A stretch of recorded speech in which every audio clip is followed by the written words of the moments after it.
Welcome to the 414 Morning Podcast.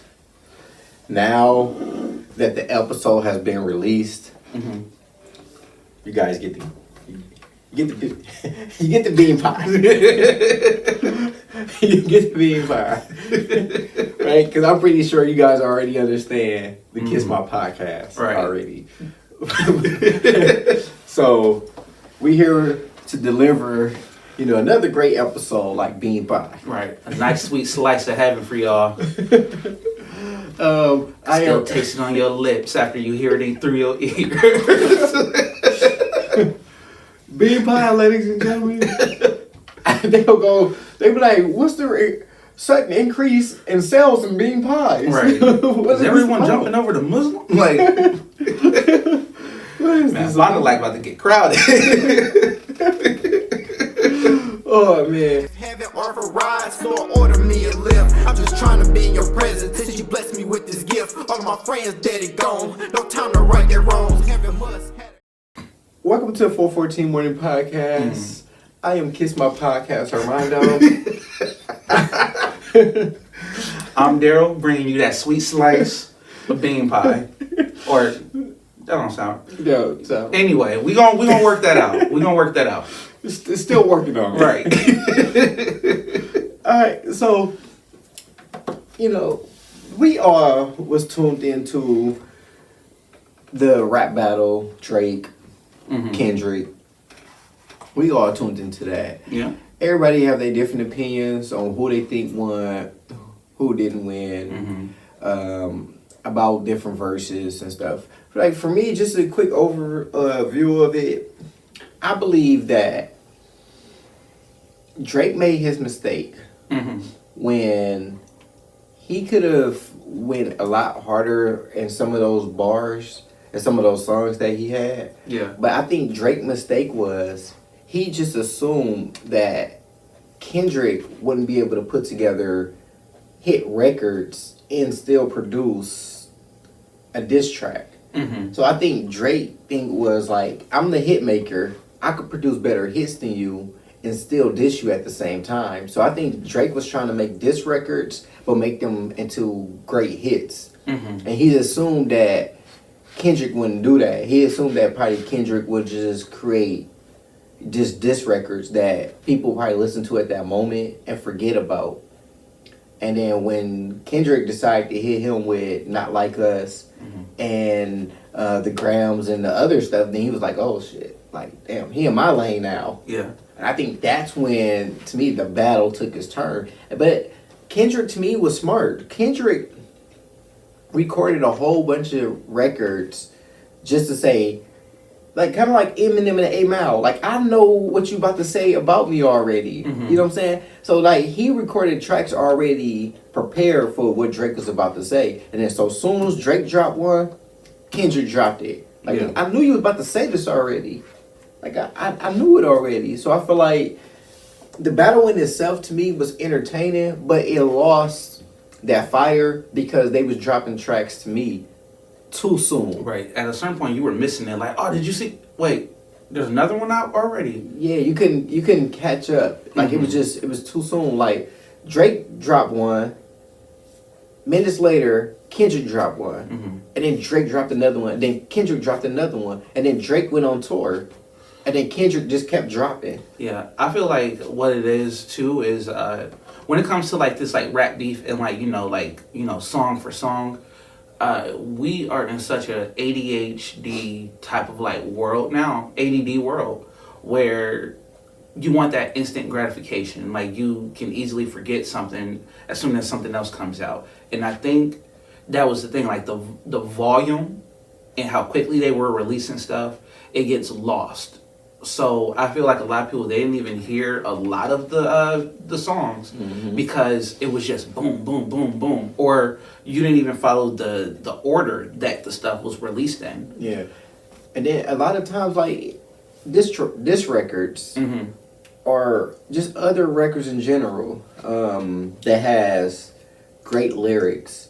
sometimes some things go over your head. Right.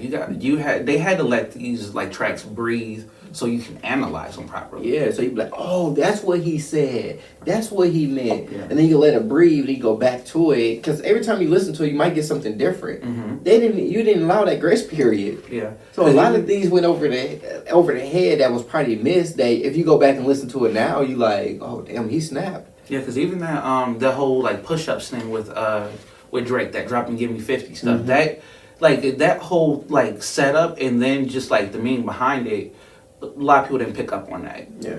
But I don't think there was actually a winner in this. I think it brought more eyes to Kendrick, but it only brought more eyes to Kendrick thanks to Drake's association with it. The only thing that I feel like Kendrick did capitalize on, unlike Pusha T, for example, was the fact that he had more listeners at that point. Kendrick already had a lot of listeners, but he had more listeners. The smartest thing that he did was really market Not Like Us and then drop GNX. Mm-hmm. That was like a smart play by him. Everything that he's done from that point on, the sold out stadium tour and everything, it was off the back of the feud with Drake. Yeah, even if you look, like you said, the Pusha T, and that's why I was meaning that by Kendrick was smart to create great records. Yeah.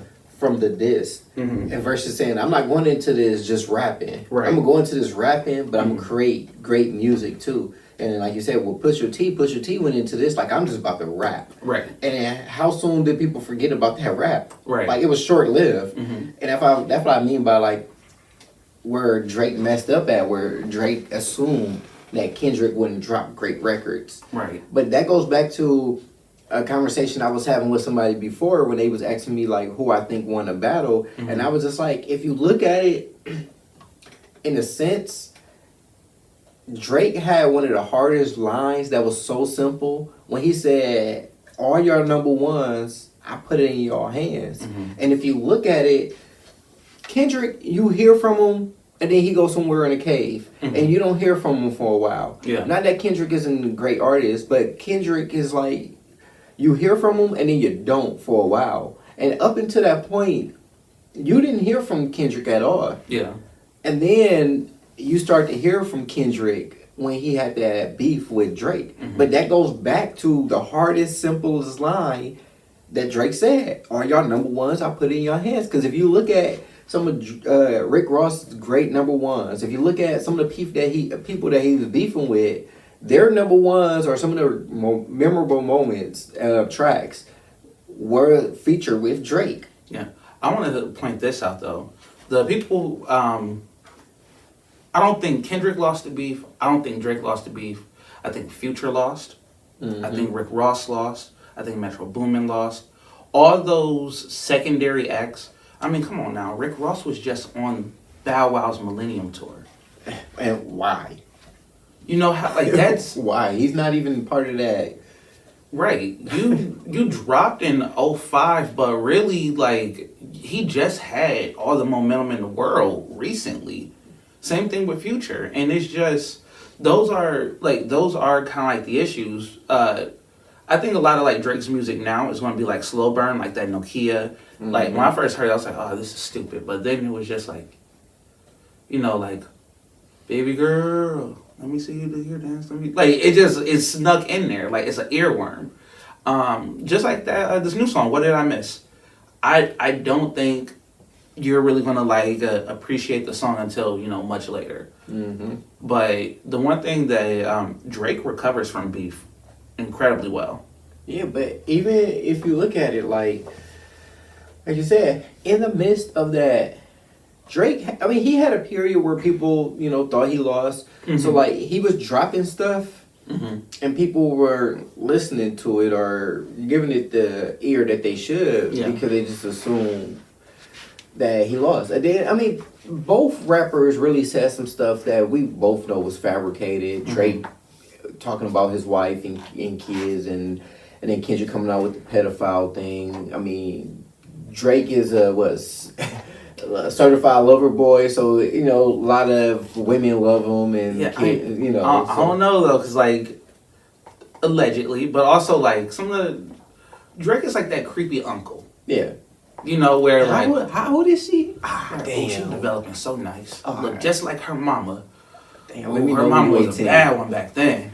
Like that's like or that scene from that Tyler Perry movie when when the uncle was like, "Oh, give me the cold one, just get a little deeper, a little further." That's Drake is like that. Like he might not touch a child, but he definitely has looked at probably some 16-year-olds the wrong way. Like, man, whew.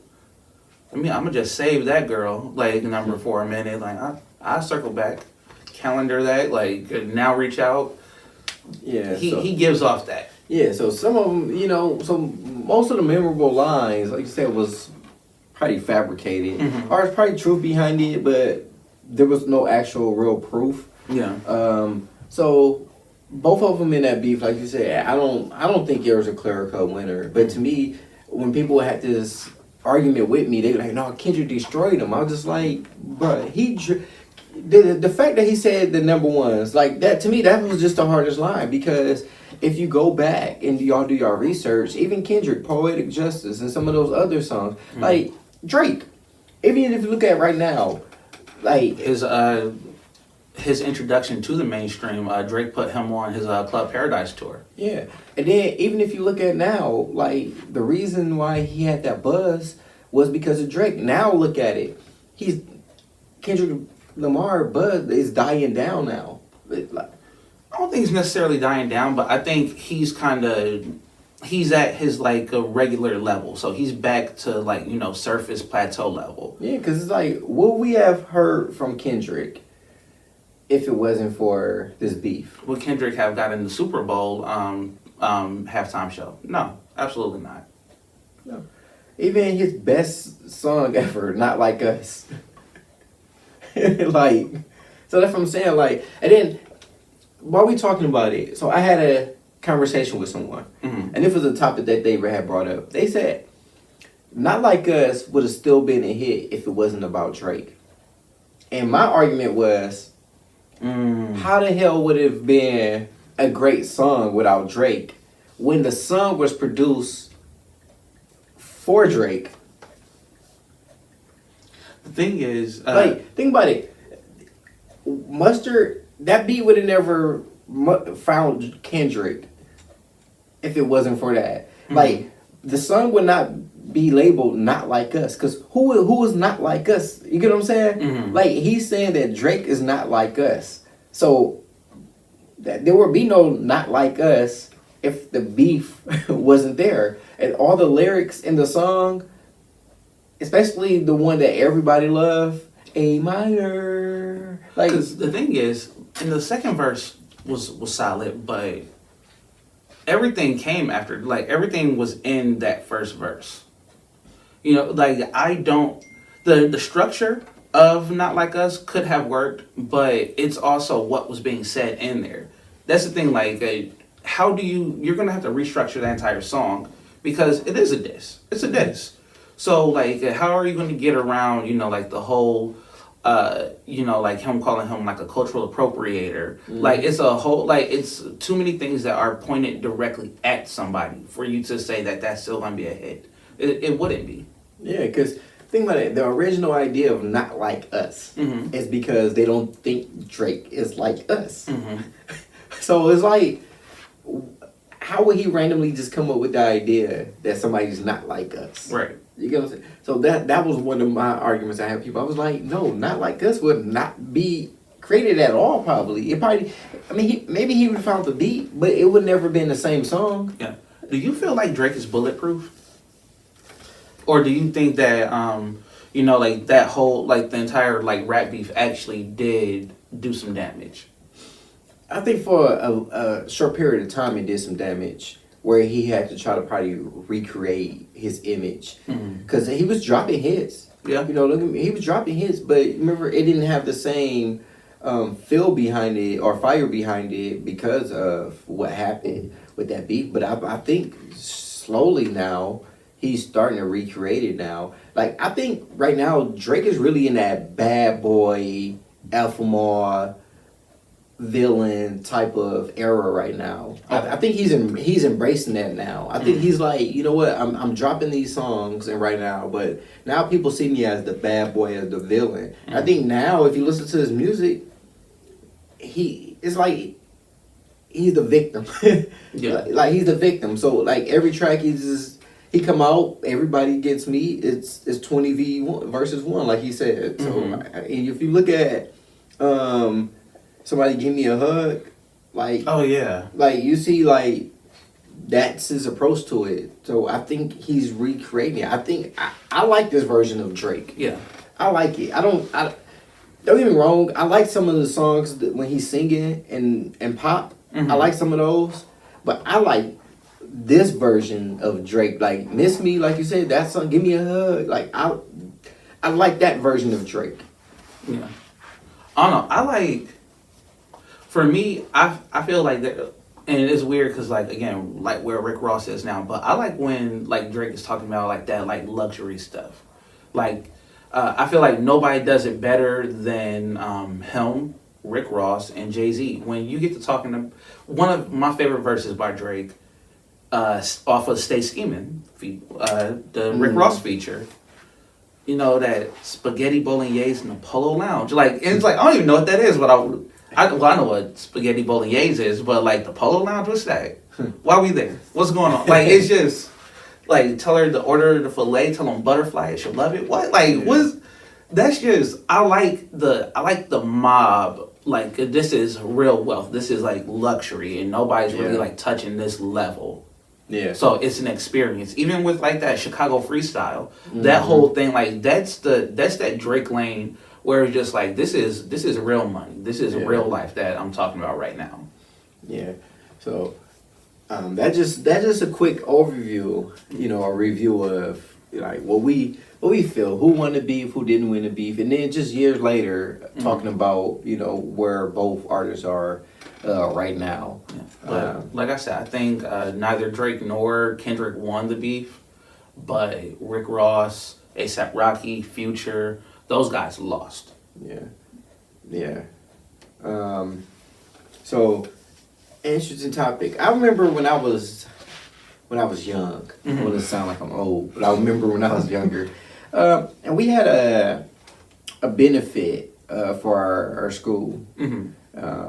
And I remember the teacher had selected myself. She's selected my brother and my friend. And it was at the Bradley Center, which is Pfizer Forum now. But you're starting to date yourself. Yeah. So, it was the Bradley Center.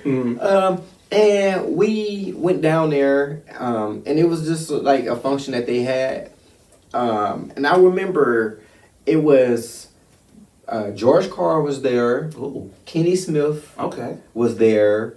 Some of the other North Carolina guys. Jerry Stackhouse was there. Okay.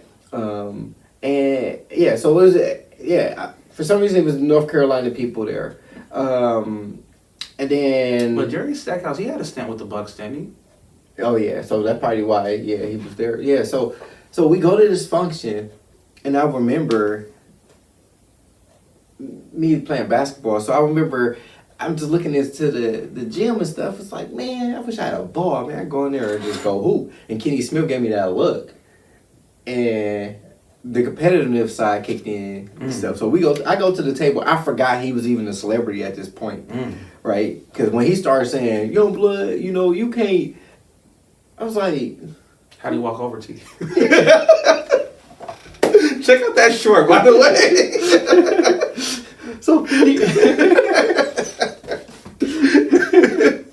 So when he gave me that look, when I was like, I wish I could go in there and shoot some free throws. So he gave me that look like, young blood, like, you can't make more free throws than me. And first thing in my mind was, kiss my podcast. Like, what are you talking about? But at this point, I forgot he was a celebrity. Like, I won't even know lie. Like, the competitive nature kicked in at first. I was like, man, who got a ball? Who got like I said, a loud. Everybody stopped looking at me and stuff, but I forgot all these people with suits and all these sophisticated people and stuff. I forgot where I was at for a minute. Like, don't challenge me like that. Yeah. Do not challenge me like that. So then now George Carl is sitting there too, like, I'm sorry, George Carl. No disrespect. You probably don't even remember this. So he went to shake my hand.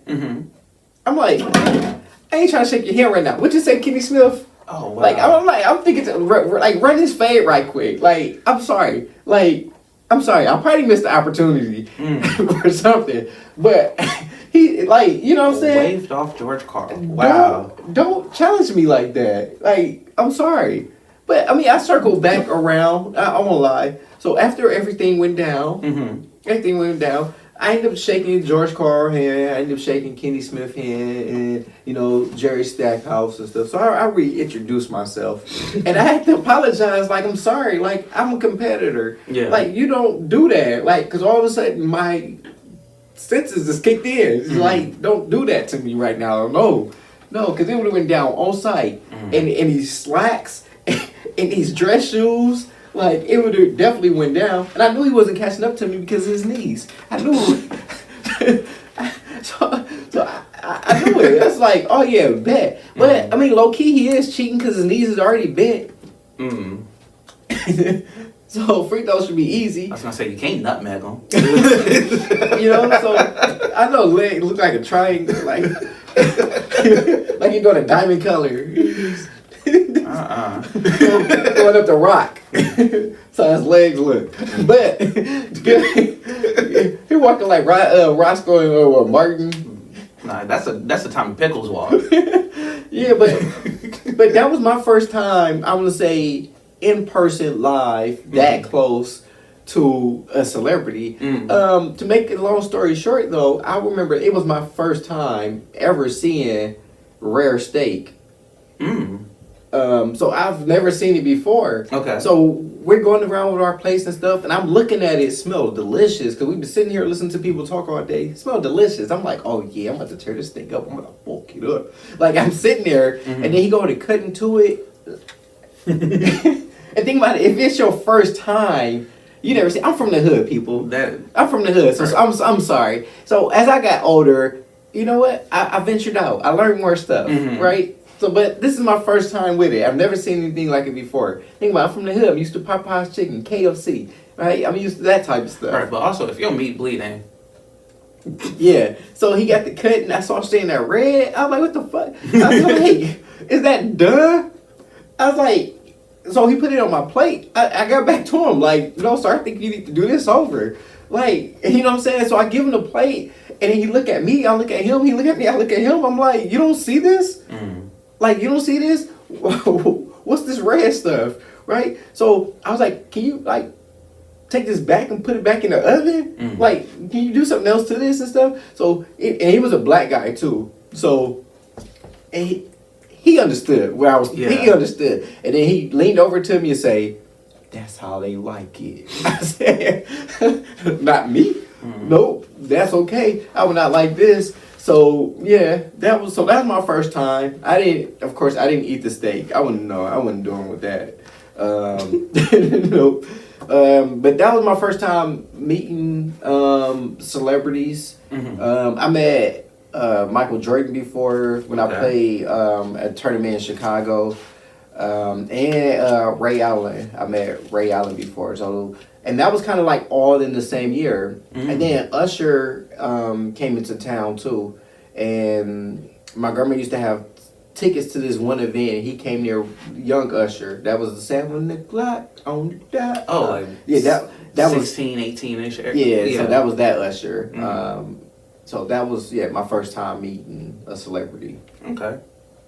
Now, like my first time meeting a celebrity, like actually like up close in person, Sean Kingston of all people. When he was at Summerfest, probably 2008. Okay. So this was like the only year that he was popular. You know, Beautiful Girls came out. All like that song like had that summer on lock. But one big dude, very like tall, like not just like fat, but like he was a big dude, like at least like 6'3" or so. Like he's a pretty big dude. Real cool. The accent was kind of put upon. Like he comes in and out of it. So he might actually be like more American than he is, Jamaican. But he was a cool dude. Like it was just Surprised he didn't try to scam you. Sorry, too soon. But that was just one of his many jobs, like doing music. But no, like Sean Kingston, he was a cool guy.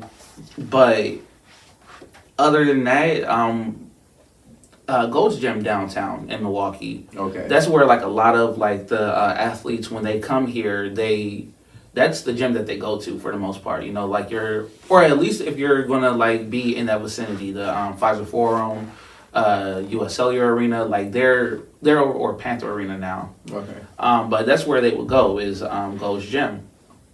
So I remember some years back, I'm in there and at first, because like it's Gold's Gym, you're gonna see like a lot of like hulking people up in there anyway. Mm-hmm. So I'm walking, I'm like, that dude looks like a wrestler. Pay no mind to it.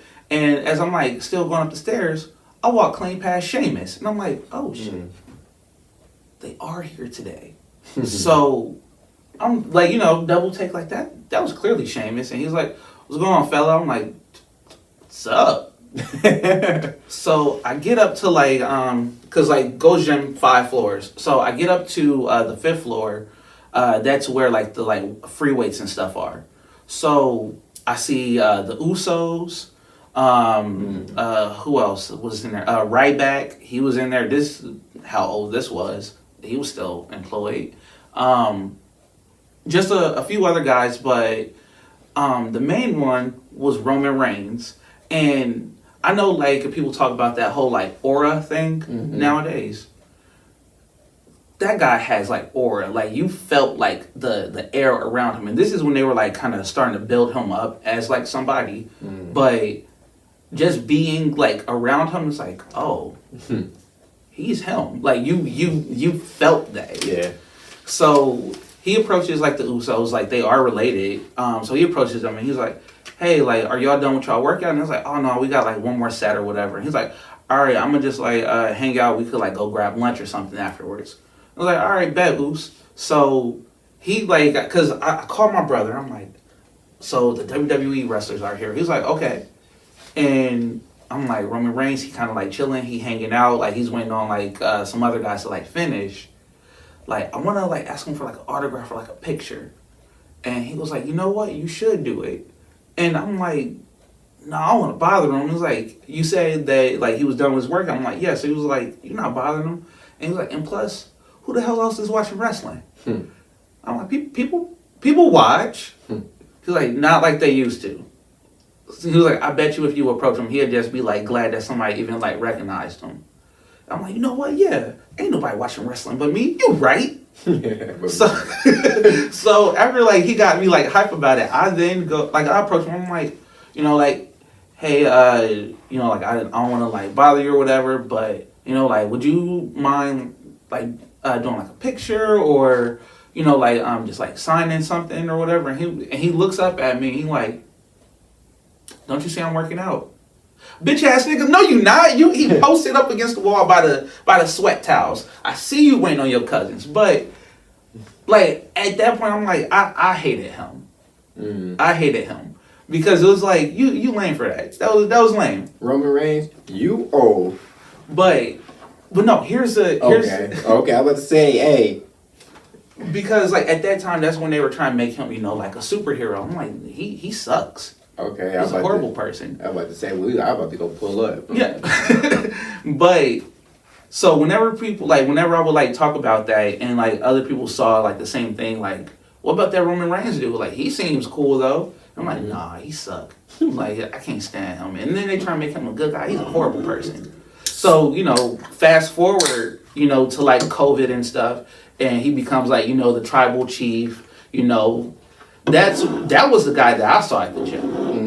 That was the guy that I saw at the gym. So I recognized, like 10 plus years ago, like, he's an asshole. Fortunately, they turned that into his character, and you know it really worked out for him. So I feel like I played a part in that. I know you have them tune into his inner asshole. Right. Pause. Pause.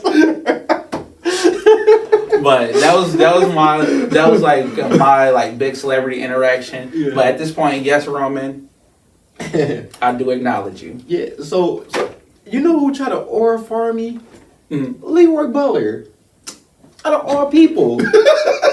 You on commercials, like stop it. Bro, Leroy fucking Butler. Like, you know how many times it took you to get into the Hall of Fame? Man. You know how many times, like, bro, you just became a, like, so, you know how Leroy Butler, You know how pissed I was? And I was like you, where I didn't want the autograph. I didn't want no, like, you know what I'm saying? Where I was kind of, like, hesitant. So, we was at Dave & Buster's, because we was at Dave & Buster's, but I ain't gonna say which one, but we was at Dave & Buster's, right? Mm-hmm. Me and my kids, fiance, we sitting there, we playing the games and stuff. Mm-hmm. So, I look over to the football game, and him and his son is there, right? So, I look at her, and I said, that's Leroy Butler. She said, who? I said, you didn't want to know. He ain't that famous. Right. Ain't a big deal, but if you seen like, you know, a car accident commercial or something, you know Leroy Butler. Yeah, with the weird smile, like. So I tell her, I said, this is Leroy Butler. She's like, who? I said, he used to play for the Packers. You know what I'm saying? Like so I'm trying to explain to him who he is. So I was like, just pull it up. She look at him. Oh, that is him. Babe, ask for his autograph. I'm like, no, I don't want that autograph. Like, no, not at all. And then she like, no, you should. He famous. I'm like, what the fuck I'm gonna do with it? I can't, like, it ain't like somebody gonna buy a Leroy Butler autograph, right? They're like, who?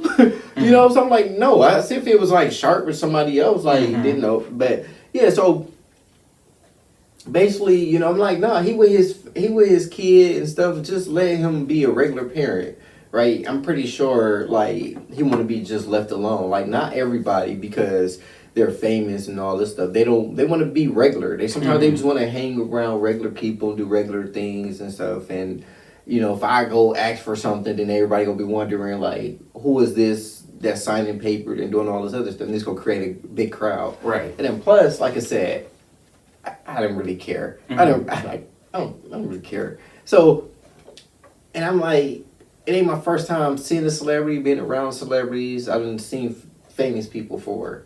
He's not the famous that I want. You know what I mean? That type of famous. So he just got a better job than me. Yeah, like, that's it. He's got more money. He's got more money. So basically, they went over the limit of playing the games. I wanted to play that football game too. When I go there, I win a lot on that football game. So I really went over there to say, are you guys done? Yeah.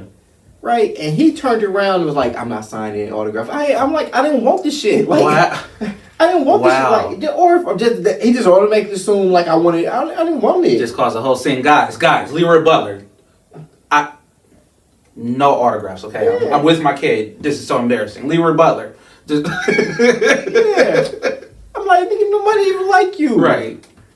Like, that ain't what I was there for. I didn't want to know if you was done. Right. The fact that you tried to aura farm me, I was That's pissed. crazy work. I was pissed. And I was sitting there in my head, I'm like, nah, tackling ass. No, can't wrap up, can't catch a ball, on the defensive side of the ball, always in the back pedal, little mustache, small eyes. I think the whole thing was aura farming. Him, like, even at the football game. Like, that whole thing was a setup to be like, hey, oh my God. Like, I think the whole thing was an aura farm. Yeah, he was looking for somebody. It could have been anywhere. Anywhere with you there. Right. The football game. Yeah, I was so pissed. That was a setup for somebody. He stayed at that game because he was expecting somebody to approach him so he can do that. He just assumed. Nope, not me, buddy. Nope. I see if you was somebody important. You was Antonio Freeman. You know what I'm saying? Donald Driver. Right. Somebody that people recognize. The fact that you were able to walk into Dave & Buster's and nobody even realized who you are, so you ain't shit. Right. Like, ain't shit. And I'm like you. From that moment on, I should have made a shirt. Fuck Leroy Butler. Because that's where I was at. That's where I was at. I promise you. Man. So, That's crazy. thank y'all for tuning in to 414 Morning Podcast. Leroy Butler, you can kiss my podcast. If y'all ain't got nothing positive to say in the comments, y'all can kiss our podcast. I am Armando. I'm Daryl. Gonna get a slice of that. Gonna get a slice of that bean pie. That bean pie. If heaven offer rides, Lord, order me a lift. I'm just trying to be in your presence till you bless me with this gift. All of my friends dead and gone. No time to right their wrongs. Heaven must